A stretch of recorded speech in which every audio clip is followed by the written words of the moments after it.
तो को तरह तो साला बर्तन धो तानी माई जाने का बाबू हो बाबू होई न देखी तू बहरान करे लाला।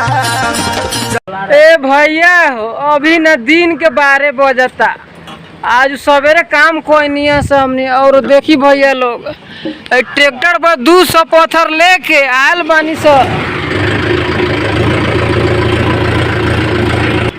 ए भैया हो देखी कितना बड़का बड़का पत्थर बा।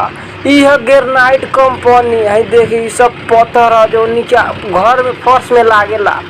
बहुत खतरनाक काम बा भाई। बड़का बड़का पत्थर के काट के देखी लोग सब केमिकल लगावल जाता बा। ए भैया हो भैया बाबू हो बाबू होई न देखी कितना खतरनाक मशीन बा हो दादा पत्थर काटे वाला। ए भैया अब चालू हुई हो दादा। ई तो बुझा दो विष्णु भगवान के चक्र बा। एगो ए बा हो दा। देखी लोग भैया लोग कितना डेंजर बा। चालू हुई अब चालू हुई ए भैया।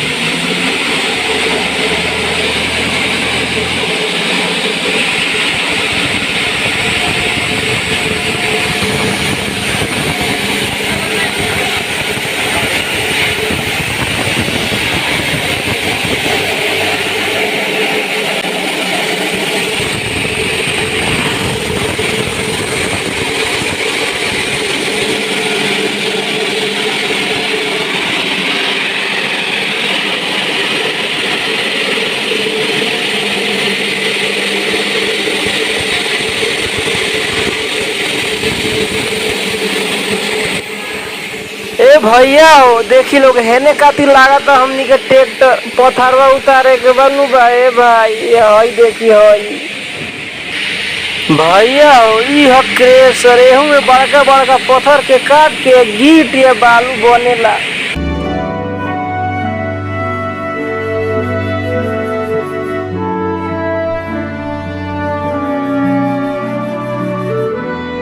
आयरन है ही में कंपनिया में ई बड़का बड़का जौन घर में ना लागला पत्थर उहे बनता है। ग्रेनाइट कंपनी है।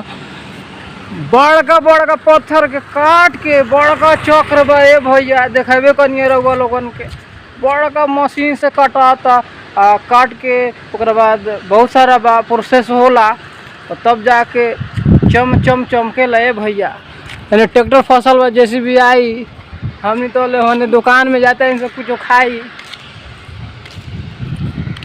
स्ट्रीम पिया तो लोग है लाला का। ओहो हरियर का ना पिए नी। ठीक बा भाई चलो तनी रूम पर मिल जाए। ठीक बा चली लोग भैया लोग बैठी लोग।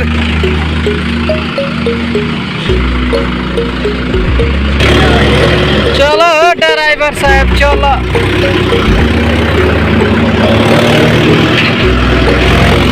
ए भैया लोग हो इन्हें सबसे ज्यादा ग्रेनाइट कंपनी बा। जेने देखत ले खाली ग्रेनाइट ग्रेनाइट ग्रेनाइट ग्रेनाइट मतलब उहे पत्थरवा के कंपनी होला। ए भैया